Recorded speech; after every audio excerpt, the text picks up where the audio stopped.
So here's another edition of My Best Stands, and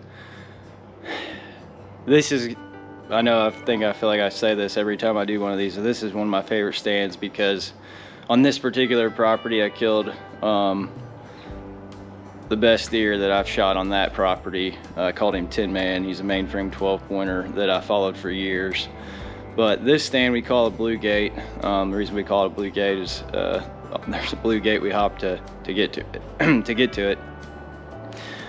This stand is a stand where a creek pinches close to there on a I don't want to call it a cliff, but it's a steep.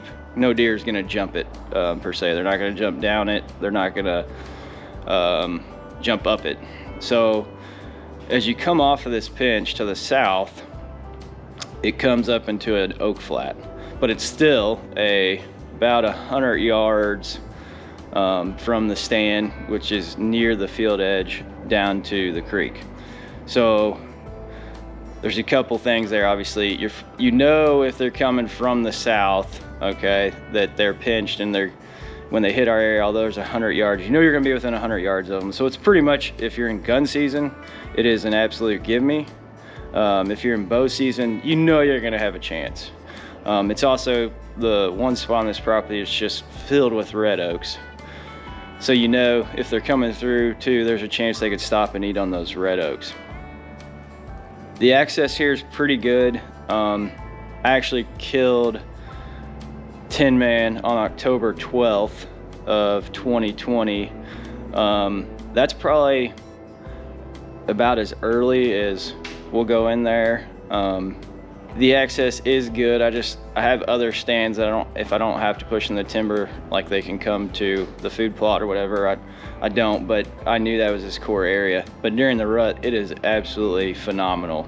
The reason it's so phenomenal in the rut is that, like I said, coming from the south, they're pinching down, so you know when they come right off of that really skinny pinch, they're end up right there within 100 yards of you.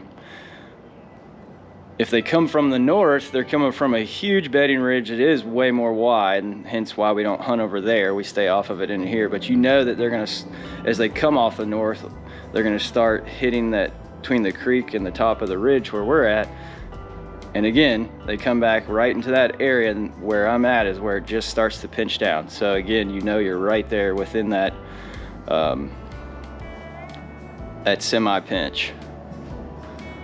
So like I said, in 2020, I shot my best deer I've shot on that particular property. And then in 2019, Brad, another leasee with me, shot a really good deer we called PJ.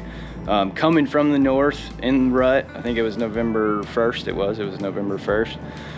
He was coming from the north in that bedding ridge. There'd been a hot doe in there. Brad had watched all morning, had several other younger bucks come through there, and he came in on her trail right in front of the stand. So as a highlight on these rut stands, I just love pinches. I don't necessarily think you have to get right in the bedding area, but if you can get between two of them and you're in a pinch, whether it's a 30-yard pinch or a 100-yard pinch, I love it because you know you're in the game. If a buck is on his feet and he does not have a doe, those areas are awesome, right? Because they're gonna go from one to the next until they find that next doe. But I hope these stand series videos are helping you out or gives you some ideas on your farms, and we'll keep doing them as we get here in the early food plot season and working our way into deer season and trail camera season. We'll keep throwing these out, and I hope you enjoy them, and we'll see you back here soon on the Whitetail Factor.